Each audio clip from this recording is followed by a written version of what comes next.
So much food and so little time. We have time. Okay. We got all day.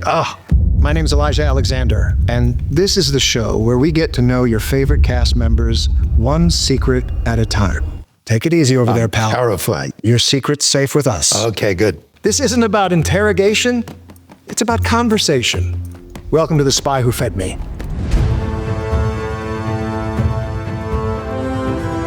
Super excited to have our next guest.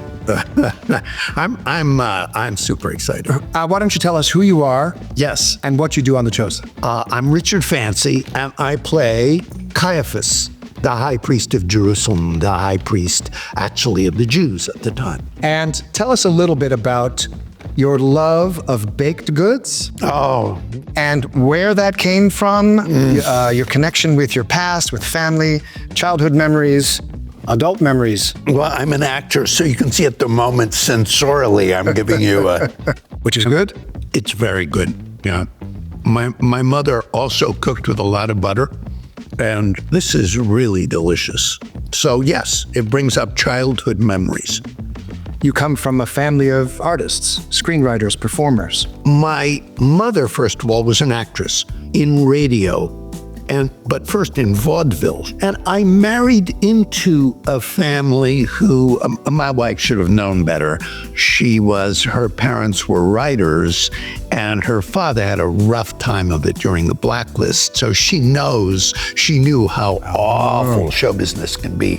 But she married me anyway. But both her parents were television writers. And how long have you been married? I just realized it's 59 years I've been married. You've been married for 59 years? Yeah. I can't even get a second date. That's pretty amazing.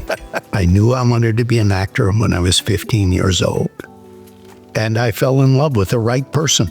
I'm a lucky person. You believe, you mentioned the word luck. Do you believe that things happen because of randomness, or do you believe, as Seneca believed, luck is what happens when preparation meets opportunity? Yeah, preparation meets opportunity plus randomness. Plus randomness. I love it. Seneca won better. Like Richard acting, Fancy. Actually. Like what? Like acting, actually. Yeah. Preparation, opportunity, and if you're not open to the randomness of performing, all the preparation doesn't make any difference. So we're talking about Caiaphas, a very complicated, complex antagonist, driving so much of the religious elite's bloodthirsty outrage against Jesus. I don't know if they're bloodthirsty. What they are is very, very worried that this guy, Jesus, who apparently thinks he's the Messiah, and the Messiah is going to be violent. The Messiah is going to bring down Roman rule and bring in end times by violence. And all of them are justifiably worried because they have no idea who Jesus is. Jesus has to tell his disciples who he is. They don't know who he is. When he tells them he's going to die, they're like shocked. What he wants in his robes as a politician is to protect his people. He'll do whatever that is, and his people are the Jews. So by any means necessary? Would he employ violence? Caiaphas is edged toward this. He doesn't want to kill another Jew. Let the Romans take care of it. If we get Jesus to talk about taxes in a way that Jesus will say, down with taxes, and that's it. The Romans will arrest him. This guy has got to put together different forces in a way that's interesting to me. I'm thinking, this is how I can connect to Caiaphas. And now, how can I connect to his relationship to God, which really was the most interesting journey for me. Tell me who this is. Oh, Lord. That's me dressed up as Saltalk, I can't remember, a Vulcan that I played. For a long time, at one of my daughter's requests, I kept the Vulcan ears. And how about this guy? Yes, that's Mr. Lippman on Seinfeld. I did a bunch of Seinfelds. I was brought in to play her first boss, and I thought it was for one episode because I'm working a lot. And I noticed Jerry Seinfeld was there at the audition, but that happens. So I then did an episode, and as I got brought back, I was aware that this was an extraordinary bunch of people. And part of it was because of Jerry and Larry David, who basically did what they wanted to do, and they didn't care what the network wanted them to do, which was unheard of at the time. Hilarious. Because of Seinfeld, what did that do? I mean, you were already a successful actor. I was a middle-class actor. I was working, but everybody knew who Lippman was. A woman stopped me on the street in New York when they'd announced that the show would be over. A woman I'd never met came up to me and said, "What am I going to do on Thursday nights?" It was universal. What I found was necessary around that time, actually, was I had to do theater in addition to this.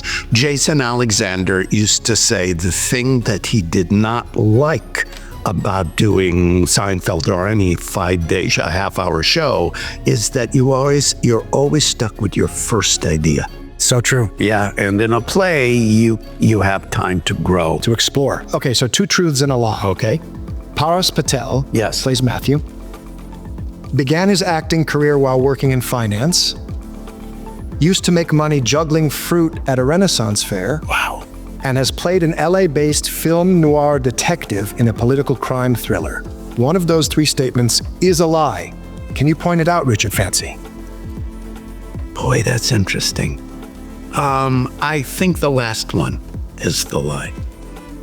And you would be wrong. Okay. What? Caiaphas. Uh-huh. Sorry, pal. Paras did not used to make money juggling fruit at a Renaissance fair.